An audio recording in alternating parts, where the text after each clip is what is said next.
Assalomu alaykum aziz qarindoshlar. Bugun 2021 yilda 4-oyning 9-kuni juma. Sizlarga nazarda so'zlab beray deb chiqishim. Bugun ba'zi eski uchurlar bor, ba'zi yaxshi uchurlar bor. Undan ba'zi bir muhim xabarlar bor. Shundaqlarning oxirida deydigan bir uqtirishmi bor. Mushtaq 4 cho'ng sahada bo'ladi bugungi so'zim. Birinchi eski xabar. O'tgan haftada azroq dedim. Xitoy hukumati yana o'ziniki qadimgi taktikalaridan foydalanib Uyg'urlarniki irqiy qirg'inchiligi degan xalqaro cho'ng temini Şinjanning paxtasi degan temaga o'zgartdi bular. Aslida bular muzokaralashib ikkinchi aydilamkin. İki layını oturup koyup diken birincisi bunu hükümet namıdan kılış, ikincisi xalq namıdan kılış. Kim bunu xalq namıdan kılış taktikasını tanlap bula. Şu arkalık dünyadaki dikkatini burap Uyghur kırgınçılığı deganni Şinjan paxtası degan narsaga o'zgartdi. Muşuniki neticesi de o'tgan hafta Uyghur kırgınçılığı degan söz xalqaro mediada ancha o'rin olmaydi. Fakat birlam çoğun medya 2 aprel günü bir makale e'lon qildi Uyg'urlarniki irqiy qirg'inchiligi haqida. Ondan başqa men ancha uchratmadim. Shu Uyg'ur qirg'inchiligi degan tema ostida yozilgan inglizcha maqolalar, dokladlarni ancha ko'rmadim men. Shunga biroz burunqi parazim biroz rost chiqyapti deb his qildim o'zim. Endi bu yerda bir yaxshi ish bu shunga oid endi. Xitoy aslida Yevropa bilan iqtisodiy birlik tuzib, shu orqali Amerikaga taqobil turmoqchi bo'lgan. Mushqitim Uyg'urlarniki masalasi tufaylidan Yevropaniki, Xitoyniki Yevropa bilan tuzmoqchi bo'lgan iqtisodiy birlik sepi mag'lub bo'ldi. Bu ish amalga oshmaydi texchilik. Hozirmi Yevropa qarshi ko'rsatyapti bu ishga. Shunga bu ishniki bir yaxshi tarafi shu. Bundan men aytib xo'shal, hammamiz xo'shal bo'lsak bo'ladi.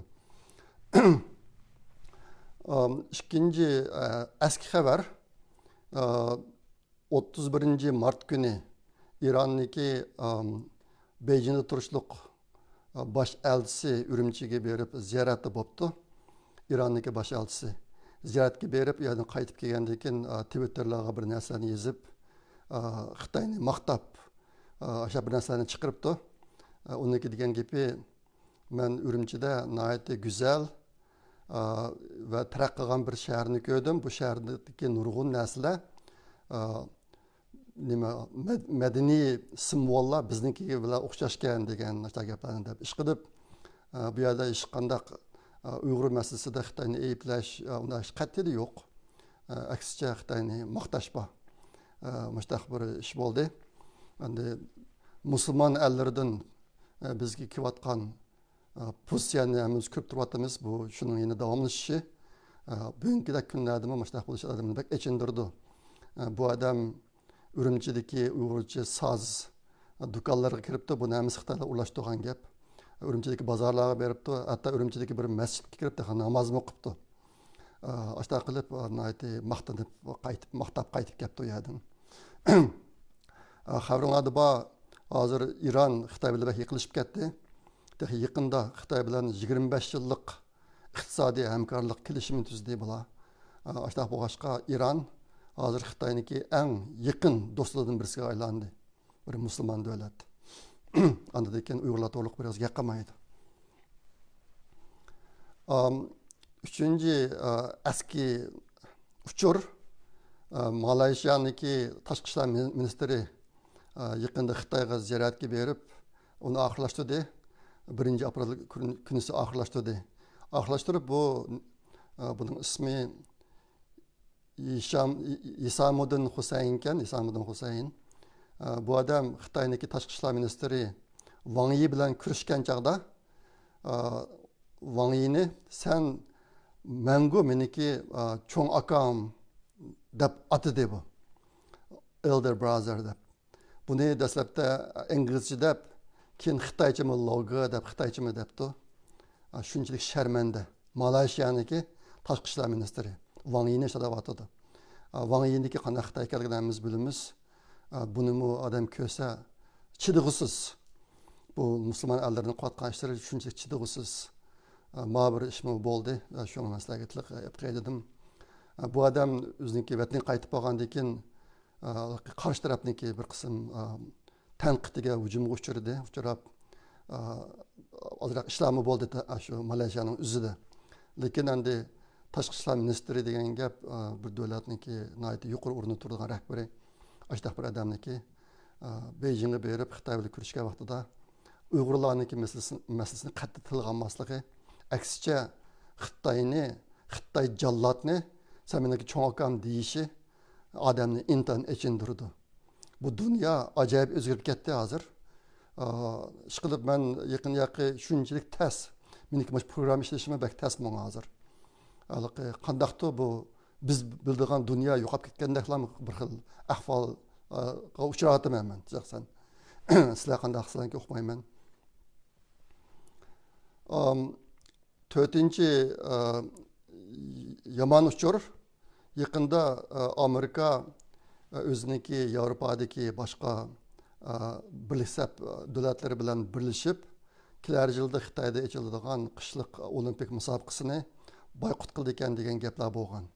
Men buni bir necha yildan anglagandim, ammo tunugunki ko'rgan uchurimda CNBC'dan xabar qildi buni. CNBC 6 aprel kuni Amerika ashtaq qilishdan yeniyapti. Unda qilmiz degan gapidan yeniyapti. Ondan Amerika hazır şu kelar yılda açıldıgan, kelar yılı 2. ayındaki 4. günden 20. güngacha açıldıgan ötküzüldüğün qishliq olimpik musobaqasiga baramdı. Bamamda Amerikaniki ümegi bu to'g'riliq oxirgi qaror chiqarmabdi. Hozir ahvolimiz shunday ekan. Bu jihatda Xitoylar yine intan qattiq o'yin o'ynayotdi. Bo'libmi bu nimdi Yaponiyadagi olimpik musobaqasi kechikib ketdi. Bu yil ochildigan musobaqa ochilmadi, yozliq musobaqa. Ashta bo'g'ashqa hozir endi Xitoy o'ziniki qadimgi taktiklarini ishlatib, dunyodagi ellarni bir-biriga bosh so'qashtirib, shu orqali Xitoyniki bu Xitoyda o'tkazilgan qishliq olimpik musobaqasini boykot qilolmaydigan bir xil ahvolni shakllantirishga tirishyotdi. Yaqinda bo'lgan bir yangi ahvol Shimoliy Koreya Yaponiyadagi yozliq olimpik musobaqasiga biz odam qatnashtirmaymiz, biz bormaymiz degan narsani e'lon qildi. Sababi virus yuqumlanish ahvoli, virusning tahdididan saqlanish uchun biz bormaymiz deb. Amaliyotda hozir Shimoliy Koreya bilan Xitoy yiqilishib ketdi. Amerikaga yangi odam prezident bo'lgandan tortib bu ishlar yiqilishib ketdi. Hozir endi Xitoy şu Şimali Kore'deki bazı ellerge akıl göstü bula. Akıl göstü, mesela uyulan oylatıdı. Hazır Şimali Kore'ye Japonya'nınki musabaqası bağmayımız degendeyken, endi eğer Xitoydaki qishlik olimpik musabaqasına biz bağmasak, yine Xitoy ve Xitoy'niki ta'siri ostidagi boshqa davlatlar mashta qilamdikin deb hozir Yaponiyadan deyishib bo'ladi. Aşna bilan aslida qilmoqchi bo'lgan ba'zi ishlarni qilolmaydigan ahvollar o'tirib chiqyapti hozir. Buni intan kuchli siyosiy o'yin mana ikki olimpik musobaqasini ko'ri degan ahvolda mana ishlar yuz beryapti. Endi yaxshi uchurlardan zahat yetkazay sizlarga. Bir yaxshi uchur Amerika senatorininki 65 nomerlik qonun loyihasi degan bir qonun loyihasi bor. Buni senator bizamiz bildigan senator Marco Rubio birinchi ayındaki 27. gün oturup koygan. Bunun asaslı mezmunu Xitoydagi mecburi emgak şirketlerini cheklash to'g'riliq. Hozir endi yaqinda bu qonun loyihasiniki senatorlar rasmiy o'tirib qo'yilganligi gaplari kuchlik hozir. Bir bo'lsa mana shu pat yaqinda bo'lib qoldiga o'xshaydi. Men tunni tekshirib baqdim, tashlsam bu qonun loyihasini qo'llagan senatorlarniki soni 38 bo'libdi. Xabaringlarda bor, jami 100 senator bor. Hozir qadar 38 senator qo'llabdi. Mush soni intayin yaxshi son. Endi nurg'un senatorlar aldash bo'lganligi uchun bunday narsalarni oldin qo'llab qilib ketolmaydi ekan. lekin bu 38dak senatorlar qo'llagan narsa asal o'tib ketadi deb anladim men. Shunga bu bir xo'sh xabar bizga. Endi ishqilib Uyg'ur masalasi kelgan chog'da Amerika boshdan oxir dunyoga boshlamchiq qilib ish tutyotdi. İkinci yaxshi uchur Xitoyniki Angliyada turishliq elchixonasi yaqinda Londondagi bir rayondan nihoyatda cho'ng qurilishdan birini setib olib, uni o'ziniki bosh elchixonasi qilmoqchi bo'libdi. Ashunga yaqinda bular ko'chidi ekan o'shaga. Shuni o'rgatib, shu bino o'rinlashgan rayonniki parlament a'zolari, o rayonni Tower Hamlets deydi ekan, Tower Hamletsga rayonga. Mana shu bino turish rayon.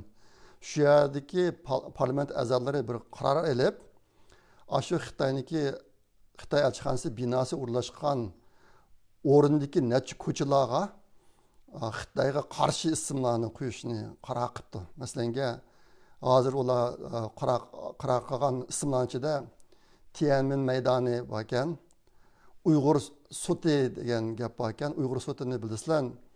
Hozir dunyo Uyg'ur qurultiyi niki yetakchiligida Angliyada bir Uyg'ur soti vujudga keldi. Bular nihoyatda jiddiy ish olib boryotdi. Shu Xitoyniki Uyg'urlar ustidan o'tkazgan jinoiy ishlari to'g'riliq. Uning ismi Uyg'ur soti endi, Uyg'ur soti Uyg'ur court deydi. Shunga bu ism qo'ymoqchi bo'lgan ko'chalarniki birisining ismi Uyg'ur soti bo'libdi. Yana birisi Hong Kong yo'li deydi. Andan Tibet döngi xil. Xil degan dön degan gap faqat tog'larni xil deydi endi. İşte Tiananmen maydoni, Uyg'ur soti, Hong Kong yo'li ve Tibet döngi degandek Xitoyning konsulxonasining atrofidagi yo'llarga mushtaqlab ismini mushtaqlab o'zgartirishni qaror qildi bola. Üçüncü yaxshi uchur shu 25 mart kuni NATO'niki bosh sekretari Jens Stoltenberg deydi. Jens Stoltenberg degan kishi Floridadagi bir qatim bir suhbatga qatnashib ekan. Bu suhbatda bu suhbatni o'rlashtirganlar bir qism savollarni so'rabdi. Bu savollarning ichida Uyg'ur masalasi bor. Bu odamdan so'ralgan savolning ichida. Endi shuni bergan javobda bu odam bunday debdi. Biz Xitoyniki osonlik millatlarga qanday muomala qilayotganligi, Uyg'urlarga qanday muomala qilayotganligini ko'rib turyapmiz. O'ziniki ziminida mana shu Uyg'urlarga qanday muomala qilayotganligini ko'ryapmiz debdi. Ondan keyin yana bir savol so'ralgan savol. NATO qanday amaliy tadbirlarni qo'llanib Xitoyda irqiy qirg'inchilik yuz berishniki oldini oladi degan savol so'ralibdi yerda. So'ralgan chog'da o kishi shu bosh sekretarina Xitoyniki Uyg'urlarga tutgan pozitsiyasini qat'iy qabul qilmaymiz debdi. Absolutely unacceptable. I strongly believe that China's treatment of the Uyghurs is absolutely unacceptable. Başqa hozir endi biz Yevropadagi a'zo davlatlar birlashib bu jihatdan nurg'un muzokaralarni olib boryapmiz. Xitoyniki tutgan yo'li NATO'niki qimmat qarshi butunlay xiloflik qiladi. Shunga biz ularni qabul qilmaymiz. Bu jihatda endi qanday tadbirlar qo'llanish to'g'risida biz davomli muzokara olib boryapmiz deb shundabdi. Endi mani sizlarga bir yaxshi uchur qilib yetkazishimdagi sabab NATO'niki roli bek cho'ng. Xabaringlarda bor, mana shu Kosovoniki mustaqil bo'lishida va boshqa cho'ng ishlarda NATO intayin muhim rol o'ynaydi. Bo'libmi irqiy qirg'inchilik bilan NATO ikkisi birga keldi odatda. Xitoyniki irqiy qirg'inchiligi Uyg'urlar ustidan olib borgan irqiy qirg'inchiligi haqiqiy turda e'tirof qilinsa, keyin NATOning tadbir qo'llanishi mumkin. Bo'libmi Uyg'urlarni Xitoyniki kontroldan qutuldirish jihati. Shunga bu narsa pek muhim, bu bir yangilik. Men burun bundan narsa anglab boqmagandim. Yaqinda bir qarindishimiz Facebook chiqarib qo'yibdi ekan, uni yana bir qarindishimiz ma'lumot berdi. Men tekshirib qarsam, mana mazmunlar bor ekan. Endi sizlarga ba'zi bir qism uchurlarni, muhim degan uchurlarni yetkazib qo'yay. Uniki birisi Pokistondagi hozirgi boshbaqoni, Prime Minister yoki prezidenti Xitoyniki shu Xitoyniki virus vaksinini ishlatibdi yaqinda. Ammo ishlatib bo'lgandan keyin bu kasal bo'lib qolibdi. Virus bilan yuqumlabdi. Bu 1-aprel kuni xabarlarga chiqdi. Şuna bulan bir dep koyğum geldi. Hazır Xitoyniki vaksinasini ishlatib, undan keyin kasallik qolgan ahvoli xili og'ir. Xitoyning o'zidimi jiq odamlar o'lib o'tibdi bu shu vaksinani ishlatgandan keyin. Tunga men Twitterga bir xabar chiqarib qo'ydim. Tianjinda birinchi markaziy doktorxona bor ekan. Bu doktorxona o'zini dunyodagi kishilarniki ishki a'zosini almashtirish jihatdagi eng chong merkez deb hisoblaydigan doktorxona ekan. Hozir endi Tianjinda shu vaksina urib bo'lib og'rib qolgan odamlarning hammasini ash doktorxonaga borsizlar deb majburiy shu doktorxonaga bag'izga o'tiribdi. U yerga borgandan keyin kishilar o'kib qolgan ahvollar bu o'tibdi. Shunga ba'zilar deydi, endi vaksina urib yuqumlangan odamlarniki ishki a'zosini u yerda shuni sifatga o'xshaydi degan gaplarni chiqardi. Men buni Twitterga chiqarib qo'ydim inglizcha yozib. Ondan keyin 2 kun yo'q bo'layotgan yana bir cho'ng xabar. Xabarlarda bor o'tganda Yang Jiechi bilan Wang Yi Amerikaning Alaska shtatiga kelib, Amerikaning tashqi ishlar ministri Blinken va yana bir bosh maslahatchisi Sullivan bilan ko'rishdi bular. Bu yerda Xitoy o'ziniki rasmiy haqiqiy yuzini oshkorlab Amerikaga tarbiya bergandek, Amerikani ko'z qilmagandek nurg'un gaplarni qildi endi Yang Jiechi. Shundan keyin bir qism tekshiruvchi muxbirlar bu Yang Jiechining ahvollarini biroz tekshiribdi Amerikadagi. Bu odam ayni vaqtda Amerikadagi bosh elchisi bo'lgan odam. Tekshirib bir qism ishlarni bayqabdi. Bular hozir ijtimoiy tarmoqlarga ko'p chiqyapti. Masalan, Yang Jiechi'niki Washington DC'da bir uy var ekan. Bu uyning qiymati $8 million yuqoriroq ekan. Ondan keyin New Yorkda 2 uy var ekan. Her birisinin qiymati birisi 1,5 milyon, yani birisi 1 milyon 800 bin dolardek qiymati var ekan. İşte 3 uy var ekan bu adamning. Bu adamniki qizi to'liq o'tirdan tatib Amerikada o'qibdi. To'liq o'tirda o'qigan maktabi shu DC rayonidagi eng donliq maktabga. Bu maktabda Boşelarniki o'g'lim shu maktabda o'qibdi ekan, Xitoydagi Boşelarning o'g'li. Ondan keyin Obama'ningki qizi, Clintonning qizlari shu o'rta maktabda o'qigan ekan. Shaxsiy o'rta maktab. Yang Jiechi'ninki qizimi shu shaxsiy o'rta maktabda o'qibdi. Ondan keyin bu qiz 2010-yili Yale Universitetiga to'liq o'qish mukofoti bilan kiribdi. 2010-yili. O'qislar Yale Universitetiga kirmak oson emas. Bu qizniki to'liq o'qish mukofoti puli bilan kirishi bu yerda bu kishilarniki ko'nglida bir xil gumonlarni paydo qiladi. Bo'libmi Yale Universitetidagi Xitoy bilan bo'lgan munosabati jihatda. Zodi qanday munosabat bor bularniki degan. Hozir Amerikadagi cho'ng oliy maktab Harvard Universitetimi shu Xitoy bilan yaqin munosabat o'rnatilib bular. Yaqinda bir qism ajoyib ishlarni sodir qildi. Mana shuniki birisi endi. Ondan keyin bu Yang Jiechi'ning qizi shu 2010-yil maktabga kirgan ekan, toki hozirga qadar Amerikada ekan. Amerikaga yerlashib ketibdi bu qiz bola. Qaytib ketmabdi. Ondan keyin Yang Jiechi'ningki xotini 2001-yildan boshlab Amerikada yashab o'tibdi. Yang Jiechi'ning xotini. O'ylab boqing, Yang Jiechi'ningki bir qiz bor ekan, bir qizi xotini ikkisi Amerikada yashaydi ekan. Yashab turib bugun Amerikaga kelib, Amerikaga haqidagi haqoratlarni qilib, tahdidlarni qilib, onda qilyapti-da. Xitoyniki shunday cho'ng amaldori. Endi bu ishlar odamniki yoqasini tutqizmay qolmaydi, endi ajoyib ishlar bo'lyapti. Ondan keyin Yang Jiechi bilan uniki xotinniki ijtimoiy bexatarlik numeri bor ekan. Amerikada har bir odamga birdan numeri berilgan. Social Security Number deydi İngilizce. İctimai bexatarlik numeri deb. Bu o'xshamagan insonlarni farqlantiradigan birdan bir numur. bak mühim orunda durdu. Nurgun işlarda şu numara boyunca iş kıldı Amerika'da. Bir adamni fark etadigan numara endi. Bu Yangjaychi bilan buni xotini har ikkisida o'sha numara bor ekan. Bu yolg'iz bul emas, bu yerdagi ajablanarli ish.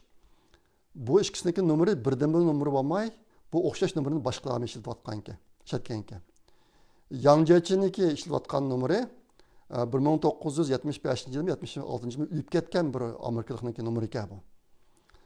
Amerikada o'lib ketgan odamniki numarini boshqalarga bermaydi. Nimishqa desanglar, hozir numar 7 bor. Aşağı bu başka çok ama yeniden numara vardı. Ama Yangjaychiniki numara bir o'lib ketgan odamniki numara ekan. Buniki ayolning numari bo'lsa, hozir hayot yana bir odamniki numari ekan. Bu ikkisi numari qo'sh numara bo'lib qolibdi-da, boshqalar bilan. Shunga buni bayqagan kishi bu narsalarni Twitterlarga, ijtimoiy tarmoqlarga chiqaribdi. FBI bilan o'rtoqlashib buni. Keyin qanday natija chiqadi uqmaymiz, mana shu ahvollar bo'libdi. Endi hozirgi bu yerdagi bu ahvollarni nimani ko'rsatyapti desanglar, Yangjaychi o'zining xotinini qizni Amerikaga o'rlashtirib qo'yib, Xitoyda yuqori o'rinda vazifa o'tab, Amerikaga kelib, Amerikaliklarni haqoratlab, tillab, Amerika davlatini tushirib, mustashdan qilyapti-da. Endi biz Uyg'urlar bilan bilamiz Xitoyniki naqadar numussiz, yuziqilin ekanligini. Ma ishlardimi yana bir qatim ko'rib olamiz. Naqadar razil ekanligini bularnikini.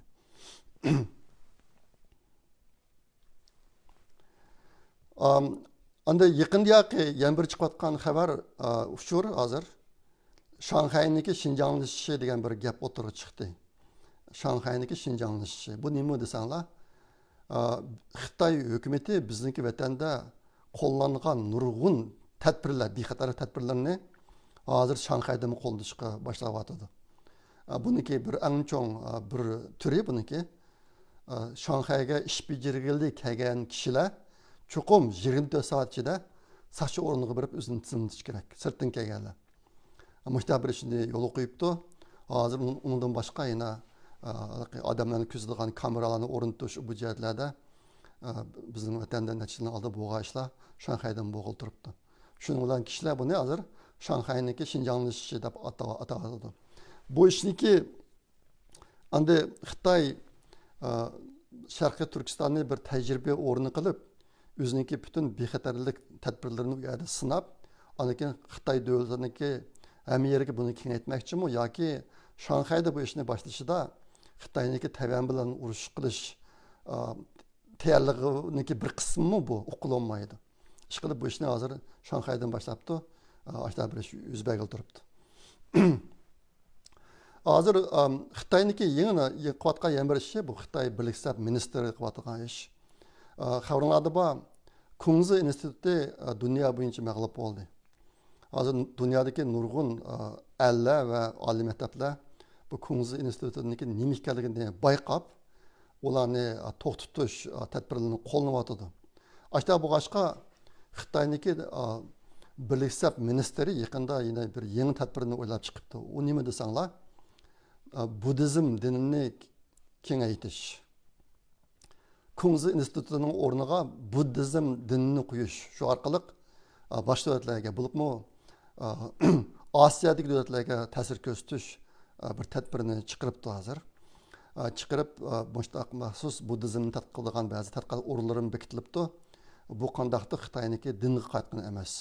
Unday emas, qandaq qilib yana shu bir yo'l, bir balvoq qurilishidan foydalanib boshqa davlatlarni o'ziga munqaris qilib olish. Qanday qilib boshqa davlatlarga ta'sir ko'rsatish, singib kirish mush tadbirlarning bir qismi shaklida bu ish bo'lib turibdi. Shuna bularni anglashinglar mumkin. Xitoy qanday qilib budizm qiziqib qoldi deb aslidagi ish ana ishlar. Yana bir ish, bu Facebook, Twitterni ko'rayotgan qarindoshlar ehtimol ko'rdinglar. Yaqinda Xitoy shu Uyg'urlarniki sarxillari, turmalarga lagerlar so'langan sarxillarniki ba'zilarining so'z etib, buning ichida ikki iplasma bor Uyg'urlarchadagi Qodir degan birisi bor, yana birisi bor. Qo'llari Uyg'urlarning qiniga bo'yilib ketgan. Bularni so'z etibdi, buningki ba'zi so'z ekanlar, burungi so'z ekanlar ekan, tutib ketishdan burun. Bu ikkisini Nurbek qatorida ularni tutgan amaliyotda. Ularni so'z etibdi, ana bularning ichida yana Yalqın Ruzi, Abdurazak degan kishilarmi bor. So'zlashgan shu ma'noda shu videodan foydalanib biz Yalqın Ruzi'niki, Abdurazak'niki hozirgi holatini ko'rib oldik. Men burun Yalqın Ruzi bilan ko'rishgan, bizning uyda ko'rishgan 2015-yili. Lekin bu uchurlarni men intayin maxfiy tutgandim. Bu qatim Xitoy bularniki videolarini chiqarib, ularni so'zlatib, bulardan ta'did tashviqot uchun foydalanib turibdi. Ashta bo'g'ashqa men o'zimnikini ishlarini biroz oshkorlaymikin deb Yalqın Ruzi'niki Amerikadagi o'g'li Kamil Turk bilan ko'rishdim. Undan ruxsat oldim. Dadasınınki bizni uyda tushgan rasmni ishlatishga. Shu orqali men shu rasmni ishlatib, Yalqın Ruzi'niki hozirgi turmadagi ko'rinishi bilan bizni uyda tushgan ko'rinishni birga kelib, inglizcha bir narsa yozib, Twitter'ga chiqarib qo'ydim. Buni Facebook'a chiqarib qo'ydim. Ba'zi qarindoshlar biroz ansirab, bu Yalqın Ruzi'niki bu turmadagi ko'rinishini chiqarsak, uydagilar nima bo'lib ketadi deb. Uydagilarning xabari bor. Yalqın Ruzi'niki o'g'limi bir video ishildi, intayin esil ishildi inglizcha. Dastlabda inglizcha taqatdi, men uni Twitter'da o'rtoqlashgan. Keyin uning ostiga xitoycha xatlarni kirgizib, e'lon qilibdi. Dadasininki zoti qanday odam ekanligi, uningga qanday jinoyatlarning ortilganligi haqida agar ko'rman desam ko'p ahsanlar bo'ladi. Shu ahvol shundaq. Shu mendan ansirab ketmanglar. Men ruxsat etib qildim bu ishlarni. Burun oshkorlamagan Yalqın Ruzi'ga gap qolmasin deb bu ishlarni intayin maxfiy tutgan. Yalqın Ruzi'ni bizni idoraning oldiga olib borgandim. Masalan, idorani bir ekskursiya qildiray deb yasalab turgan, keyin billa bag'allar biroz kechib qoldi, shunga ishga kiramay, kashta idoraniki ishiga o'sma olib, u yerda rasm tushib shuna qilib olgan. Bu qatim bu rasmlarni taqatim men. Ondan keyin yana bir xabar, bu Uyg'urlar tor jurnalniki 19-soni bitib e'lon qilindi. Bo'lsa o'tganimda dedim bir ko'rib yaqinlar ishida nima mazmunlarning borligini qo'llab qo'yinglar buni. Boshqa qo'llash ketmaydi. Shu bo'lsa o'zini qiziqadigan maqolalarni o'qib, mun darajasiga olsin bir qatim ko'z yuritib chiqinglar. Ehtimol sizlar qiziqadigan mazmunlar ko'p bo'lishi mumkin ichida. Buni bir deb qo'ydim. Endi eng oxirida sizlarga deydigan bir uqtirishim bor. Bu nima uqtirish desanglar, endi Ramazon oyi kelyotdi. 12-sila başlandı ekan, kelar hafta.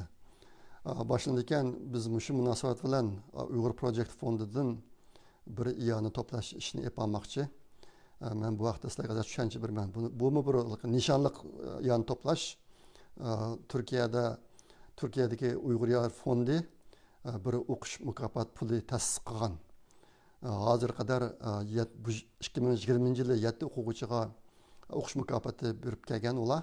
3 doktorluk o'quvchisi, 3 magistrlik o'quvchisi, birisi bakalavr o'quvchisi. Bularning ichida sizlar uchun yaxshi xizmatlarni qilayotgan kishilar bor, o'quvchilar bor. Masalan, Mehmet To'xtay Ataullah inimiz nurg'un maqolalarni yozdi, inglizcha, turkcha, Uyg'ur masalasi haqida. Shu inimizmi shu 7 o'quvchilarniki birisi endi.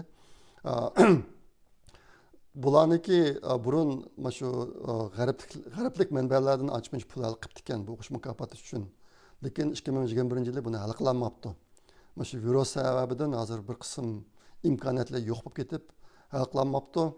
Shunga buni bir iyon to'plash yapolmasak, bu ish to'xtab qolish ehtimoli bor ekan. Shunga bu ishni qilmoqchi men inson tushuncha berman. Endi mush munosabat bilan sizlarga deb qo'ygan bir qancha gaplarim bor. Buni burun maqolalarimni degan. Endi bir odam mangu yashayman deb shunday bir maqsadni amalga oshira oladi. Buniki çaresi bor. Mayli ilmiy jihatdan bo'lsin yoki diniy jihatdan bo'lsin. Uning chorasi bunda 3 ishni qilish. Birinchisi boshqalarga bilim berish. Birinchisi. Bularniki kategoriyasiga masalan o'zlariniki ma'lumlarni o'ylab olsangiz bo'ladi. Sizlarniki boshlang'ichdan tortib, sizlar o'qitgan ma'lumlar sizlarniki qalbingizda mangu hayot. Sizlar o'lib ketguncha ular sizlarning qalbingizda saqlanadi. İkincisi, balını yaxshi tarbiyalash, o'zining bolasini yaxshi tarbiyalash. Kishilar o'zining bolasini yaxshi tarbiyalash orqali o'zi boshlagan ulug'vor ishlarni davomlashtira oladi. Bolasi orqali. Balasining orqali degandek. Shu bir qism ulug'vor ishlar, mana bola orqali nihoyat uzun muddat davomlashadi.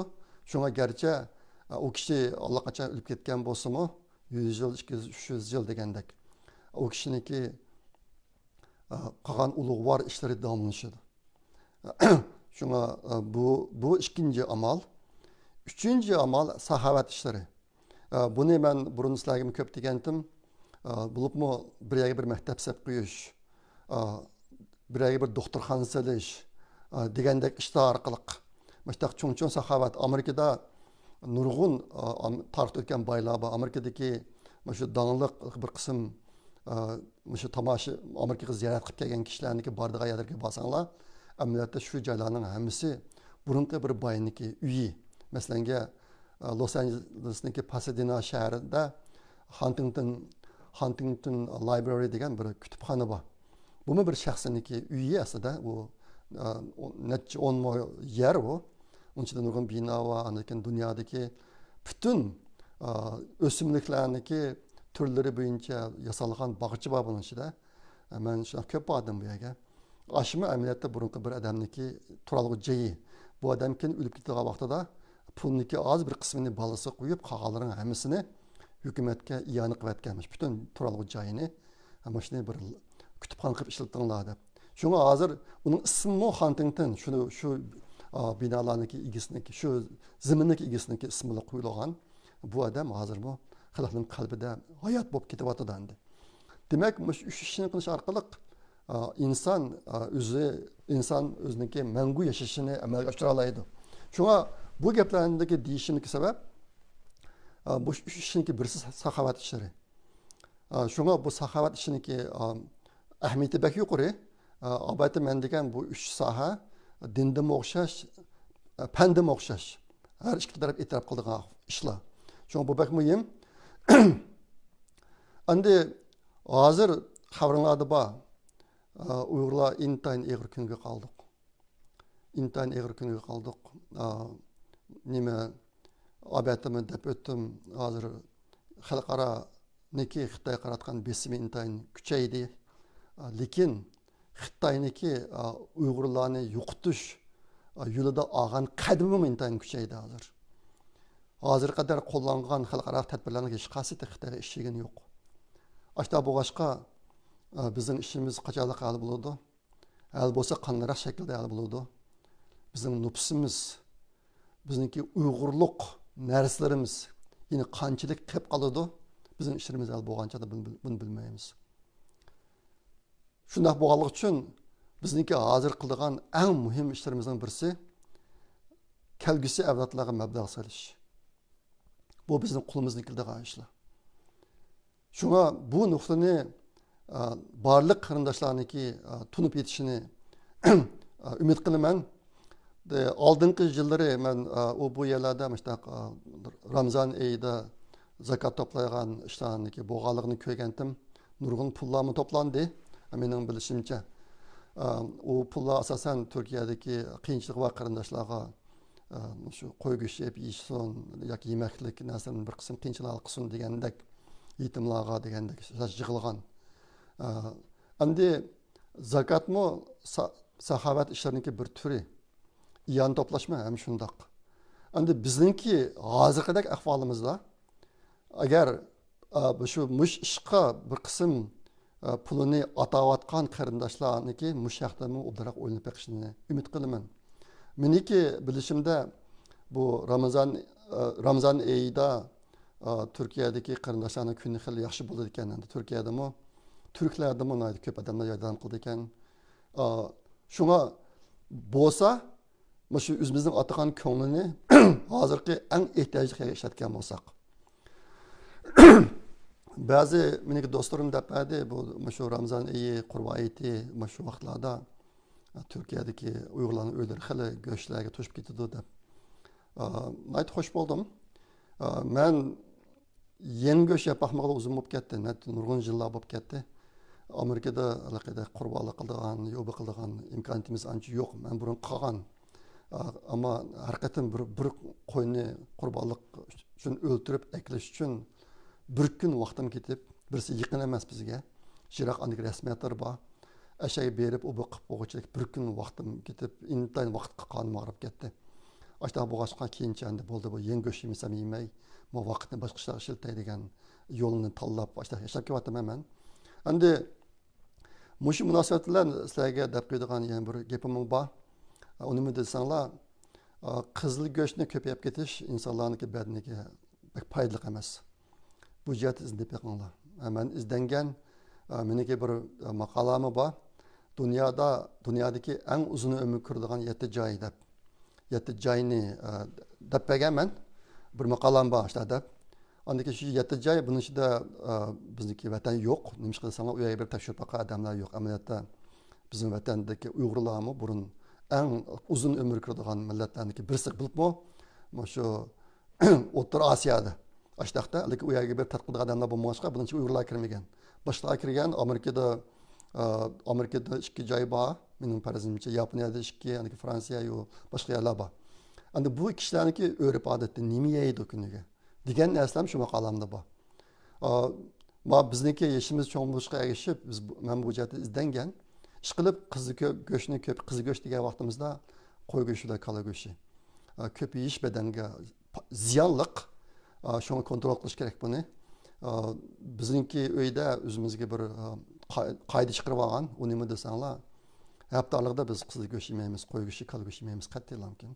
To'q go'shti, 2 vaqt tamoqqa cho'qim biliq go'sht yeymiz. Qo'y go'shtini faqat shem kun dam olish kunlari.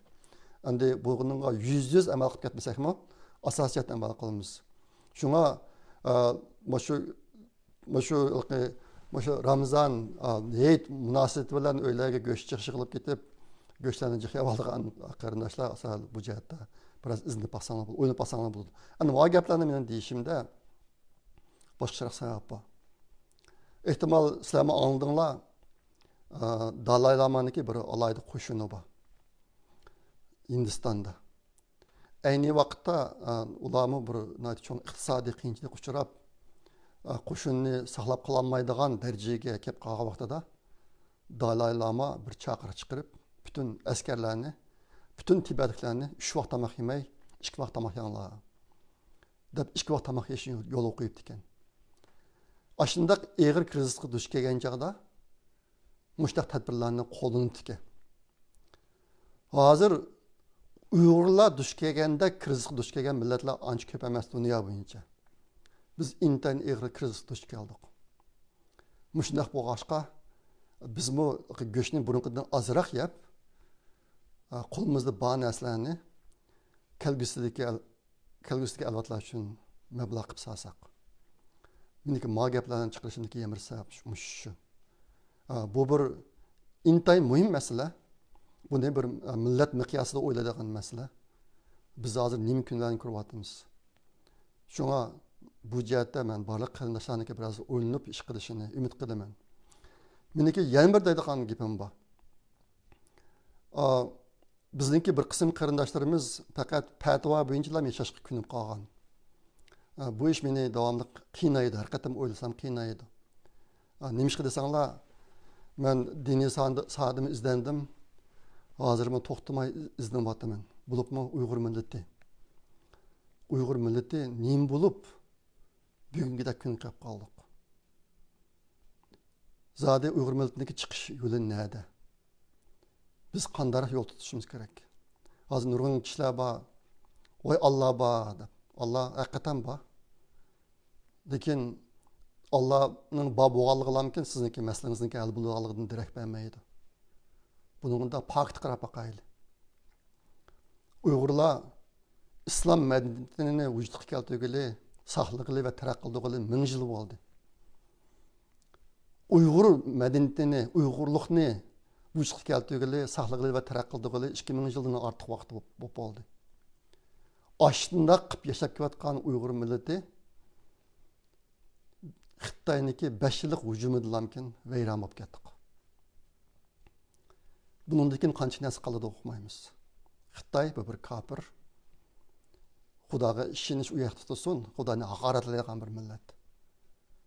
Ashundaq turib,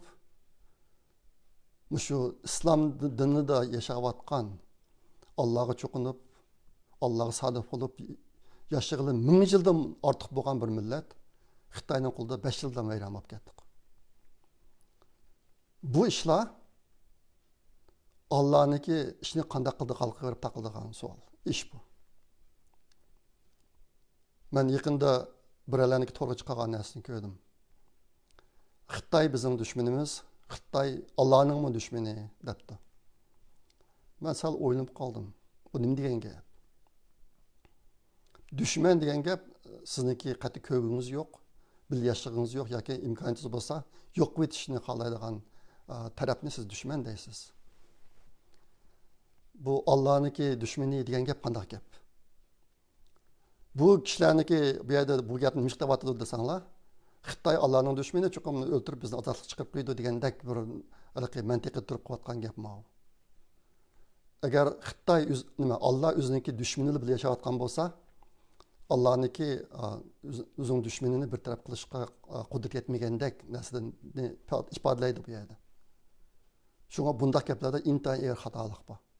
Bo'libmi bizniki bir qism kishilarimiz bu mustaq diniy hukmlarni, mustaq cho'ng-cho'ng ishlarni to'g'ri tushunmaganligi uchun o'zlari ham xato yashab, boshqalarni xato yashashga sababchi bo'lib qolyapti.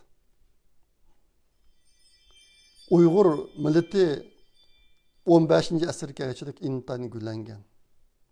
O'rta Osiyoni so'rgan. U chaqda Uyg'ur ruhi kishilar e'tiqod qiladigan bir darajagacha ko'tarilgan. Lekin keyin Uyg'urlar oxiriga chekinib vayron bo'lib ketdi. Oxirida bugungi kunga qoldik. Buning nima sababchi bo'ldi? Buningga butun musulmon dunyosiniki ko'tarilishi va cho'kishi bu cho'ng to'lqindagi bir qismi Uyg'urlarning ahvollari. Ama Uyg'urlarning ichida sababchi bo'lgan narsa dinni to'g'ri tushunmaydigan bir qism kishilarniki sababidan bo'lgan Uyg'urlarniki oqib chekinishi. Hozirmi o'xshash ahvollar bor. Hozirmi shu o'zimizning ichiga qarab qolgan bo'lsanglar, Xitoyni ko'rganda chashqan bo'lib yashaydigan, Uyg'urni ko'rgan chog'da yo'lbos bo'lib yashaydigan odamlarimiz bor bizning ichimizda. Ben davamlı ko'rib turyapman men bularni. Mush to'rda ish qilayotgan kishilarga hujum qilayotgan. Bulutmu diniy maydonda turib hujum qilayotgan. Ularniki diniy maydonda asosda paylanayotgan narsa to'g'ri emas. Amaliyotda o'zinikimi dinni to'g'ri o'rganish iqtidorim yo'q ular ba'zi odamlarniki. Lekin ashta bir to'yni kiyinib turib, uyg'onishdagi yaxshi odamlarga azor berayotgan, zarba berayotgan ahvollarni ko'ryapman. Allah her bir insanga aql berganda, bu aqlni boshqa bir insonning aqli orqali ishlatish uchun bergan emas. Her bir insonniki o'zi mustaqil tafakkur qilib, mustaqil o'ylab ish qilish uchun bergan aql. Shunga hargiz boshqa o'ynab qolmang. Men diniy ishlarni ikki omilga ayirdim. Birisi Allah'ning amili, birisi insonning amili. Bu yerda Allah'ning amili degani Allohdan kelgan narsa. İnsanın ameli degan insondan kelgan narsa. Necha yillarning oldida hamma din, Hristiyan, Judaizm, İslam hammasi bo'libmi Hristiyan dini kishilarni idora qilish uchun ishlatilgan G'arb Yevropada. Ashta bo'g'ashqa bu Yevropadagilar odatdagi fuqarolarniki dinni bevosita o'rganishga yo'l qo'ymagan. Masalan, Injilni o'qishga yo'l qo'ymagan. Sen dinni ma'riqlik o'rganasan degan tuzum yo'l qo'ygan. Hozir mushniki bir qism ifodalari uyg'lanchadimi bor. Boshqalar mustaqil fikr qilsa, kaplamkin sen dinni o'qimagan ekansan, seniki buna deyish salohiyating yo'q deb tushungan narsa. Menimcha mushundaq pozitsiyaning o'zi inson omili. Albatta men degan dinni insonlarni idora qilish uchun qo'llanishdan kelgan narsalar. Hamma insonlarniki o'ziki mustaqil o'ylab, mustaqil tafakkur qilish huquqi bor. Bu huquqni Alloh bergan. Mening bu gaplarni deyishimning sabab hozir hadislamkin shunchalik g'alati safsatalar o'tirib chiqib, Uyg'urlarni qaymoqtirib, Uyg'urlarning ichiga bo'lguncha solib, ashta ba'zi eski kishilarning vujud qilish sababchi bo'lgan ahvollar bor. Şuna hemen hushyor bo'lsak. Bo'libmi bizniki hozir kunimiz intayin ig'ir, vazifamiz intayin ig'ir, kunimiz intayin tas. Biz o'zaro so'qishni to'xtatsak, hozirgidek vaziyatda zot qilish tegishlik eng muhim ish nima? O'zimizni shunga markazlashtirsak. Shu orqali halqi o'zimizning kontrollik ostida emas, ahvollarga ahurib o'tirmay, o'zimizning qo'ldan kelgan ishlarni qilib yashasak. Ashta qilib yashayotgan ishlarning birisi, men hozir deyotgan Turkiyadagi Uyg'ur o'qish mukofoti puli. Uyg'urga mush ish. Buni ham ish qilaydi, ham qanasa qilaydi. Hozir qadar mush Uyg'ur Project fondidan iyani to'plab, bu turlarga yordam qilish ishlarida bizning qarindoshlarga ko'p yordam berdi. Bu qitimmi Ramazon oyi kelyotidi. Chuqur bizlarniki millatga ataqlanlar bor. Shuning bu ishni o'ylashib qo'ysanglar. Bu qitimki o'tgan yil Uyg'ur yardan yordam qilgan o'quvchilar 7 o'quvchi ekan. Bu o'quvchilarga har oyda $1200 ketibdi. Bir oylik chiqimi $1200 ekan endi. Shundaqda yillik chiqimi $14400 bo'ldi ekan.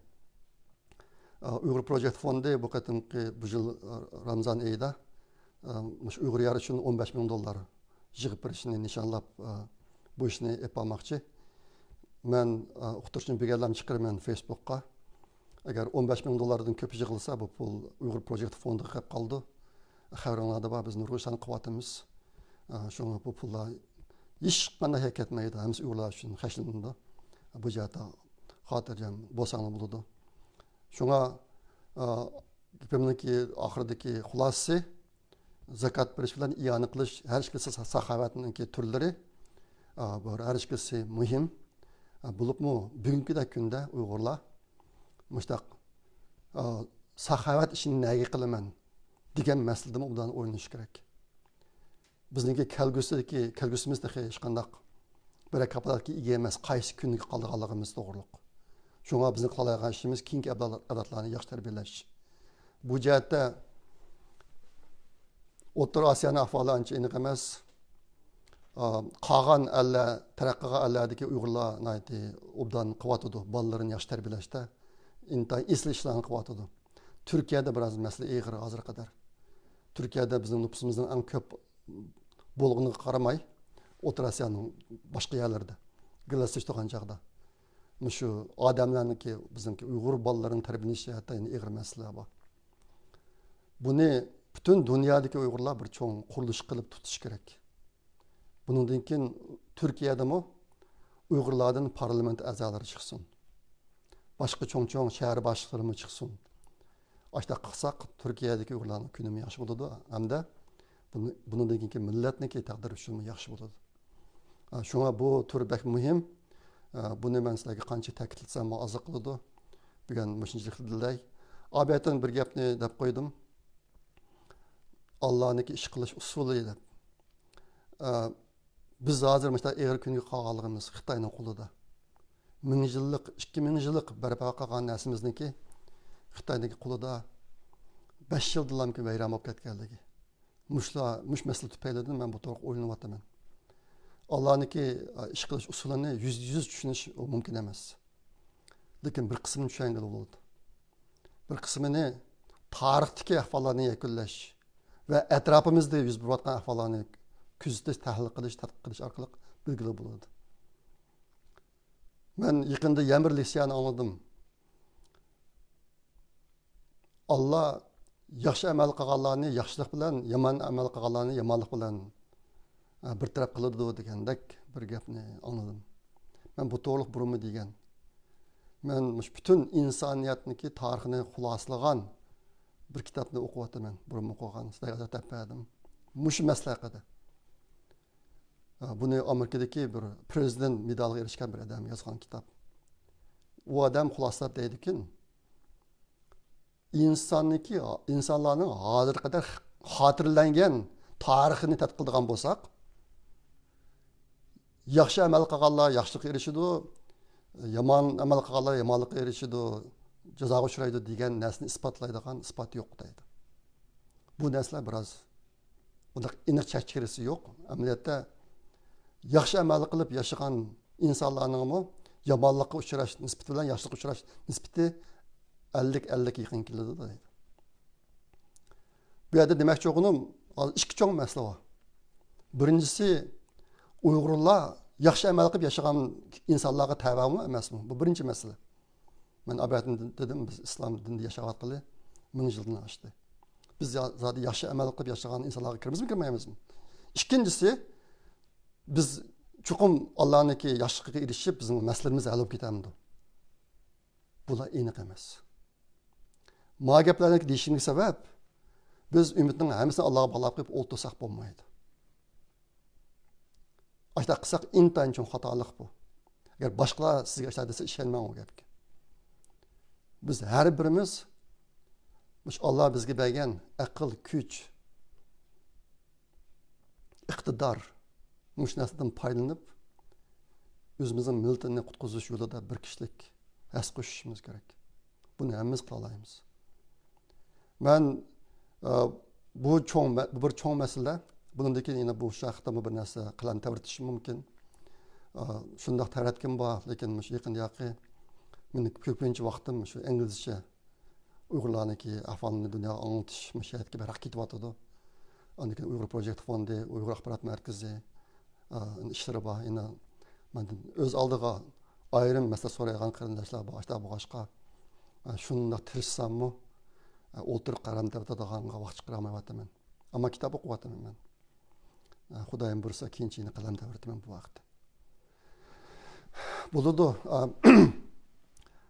Bugungi so'zlaydiganim mushinchik bo'lsin, anlikaslarga deb qo'ydigan bir ish o'tganda oldingi qatim bu tablet oldigan ishqa yan to'plagan chog'da Yevropada bir qarindoshimiz 300 yevro berdigan bo'lganligini tilga olgandim.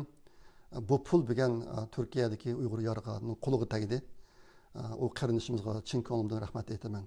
Shu buni sizga deb qo'yim keldi. Eng oxirida hamma qarindoshlarning o'ylanib boqadigan bir narsasi hozir Uyg'urlarda tashkilot intayin ko'p. Yilninki 5'ida qurilgan bir Sharq Turkiston tashkilotlar munbiri degan bir munbar bor. Mushniga tava Uyg'ur tashkilotlaridan 60 bilan 70 ning oralida tashkilotlar bor. Hozir anlasam Sharq Turkiston sürgündü hükümetinden mi 4'ten 6'gacha hükümet bor ekan. Bu ishlar avjiyotidir. Hani şekilvazlık, Uyg'urlar ichidagi şekilvazlık intayin odamni rasvo qiladigan darajaga ko'tarilyapti hozir. 21-asrda Uyg'urlarning beshiga mushtaq eg'ir kun kelgan vaqtida yeni bir qism odamlarniki quvvat qayishlari xuddi bir kichik bolaniki o'yinchig'idek ishlarni qilyapti. Şekilvazlık. Odam ichindirdi. Shunga meniki qarindoshlar deydigan bir gapim. Bizda tashkilot ko'p, qiladigan ishlarmi ko'p, shaklvozlikmi ko'p, ammo ish qiladigan odam yo'q. Ba'zi ishlarni qiladigan odam yo'q. Men o'tgan hafta Xitoyniki hozir o'tirib chiqayotgan yolg'on Yahudaq tashkilotlariga taqabul turadigan bir guruh qursak deb bir taklifni bergandim. Mening bir necha adamim bor bu ishga qilishni pozitsiya bildirib bo'lgan, lekin o'tgan haftadagi chaqiriqimga ovoz qo'shib izlagan odam chiqmaydi menga. Shuni o'ylashib baqsanglar. Agar tashkilot quriblarmikin Uyg'urlarning masalasini hal qiladigan ish bo'lsa, bizning ishimiz allaqachon hal bo'lib ketadi. Men sizlarga o'tganda bir sonliq ma'lumotni bergan. Amerikada 6 milliondak Yahudi bor. Amerikada 60 tak Yahudi tashkiloti bor. O'rta Osiyodan boshqa yerlardagi Uyg'urlarning nüfusi menimcha 100 mingdak chiqishi mumkin. 100 mingdak Uyg'urlarniki hozir 60 bilan 70 ning oralig'ida tashkilotlari bor. Ammo abadimanlikdagi ishni qilgan odam yo'q. Sizlar tashkilotlar qurmay, bir necha odam birlashib bir ishni qilib qo'ygan Uyg'urlarga foydasi tegadigan. Ish qilish uchun tashkilot qurish shart emas u. Ish qilishga hojati yo'q uniki. Shunga biz hozirmi bir ahmoq millat bo'lib atilib yashamayli. Da tayini va ishini to'g'ri qiladigan, to'g'ri ishini qila oladigan millat bo'lib yashayli. Ashta qilmasak Bizim kelgüsümüz pek qiyin bo'ladi. Shu bilanki hozir ba'zi kuvatqa ishlar odamni pek ichini pishirdi, shu tarafda. Magabdan deb qo'ygim keldi. Xapomanglar.